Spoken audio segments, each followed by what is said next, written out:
this review coming just as soon as I find a place to stash these silkworms. Hey everyone, Will here with a review of Marco Polo episodes 3 and 4. If you missed my first video, I'll put a link to it here. And with that, here we go. The theme of this episode was mastery of skill, or as Hundred Eyes put it, achieving Kung Fu. This is taught to us by Hundred Eyes. It's through this lens that we see the characters here. Sadao is apparently a master of praying mantis Kung Fu.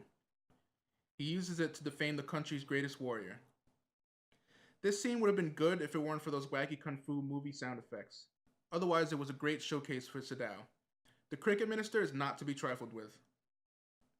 Another master of his craft seemed to be the skeevy pawnbroker. Business done in haste is business done badly. Truer words were never spoken, sir. The Khan proved himself master, once again, of his court.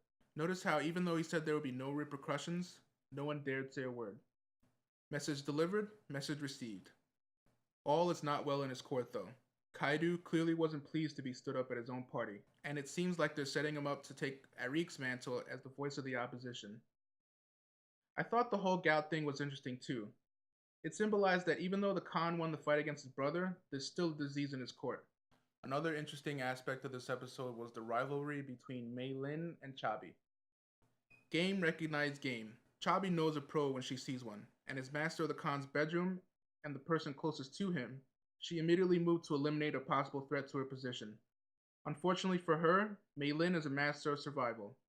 Cutting that poor girl's face was a cold move, but a girl's got to do what a girl's got to do. Play on, player. Finally, we have Marco Polo, a master of nothing.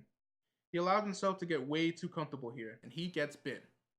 The look on his face when the Khan gives him that rude awakening says it all. Don't lie to the Khan. Ever. Then he literally gets bit by a snake.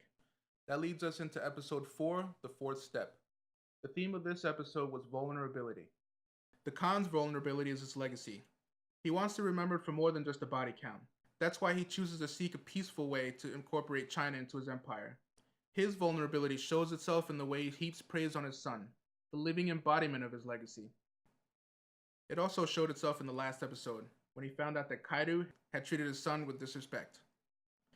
Speaking of his son, Jingum's got a big time inferiority complex, and he's threatened by anything that could diminish him in his father's eyes. This has been a running theme for him this season.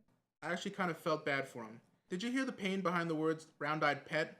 I thought the actor played that well. Speaking of pain, the princess's guard is a eunuch.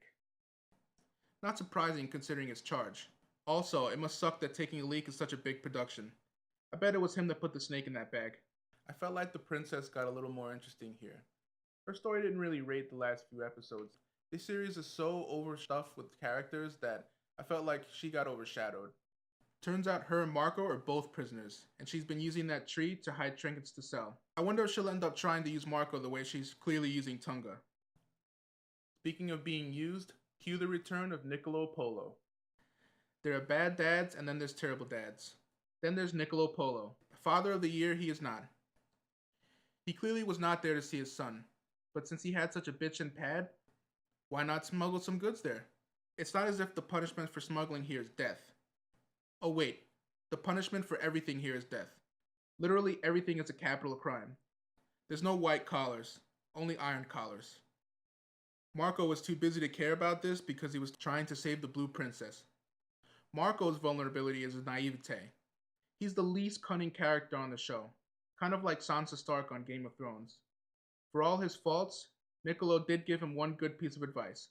Mind your business. But I guess this would be a pretty boring show if he actually took everyone's advice.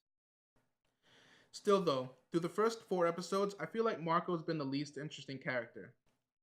Which is a big problem because the show's name is Marco Polo. I leave you now with the power rankings. If you've disagreed with anything I said, leave a comment below, and we'll pick up the threads next video.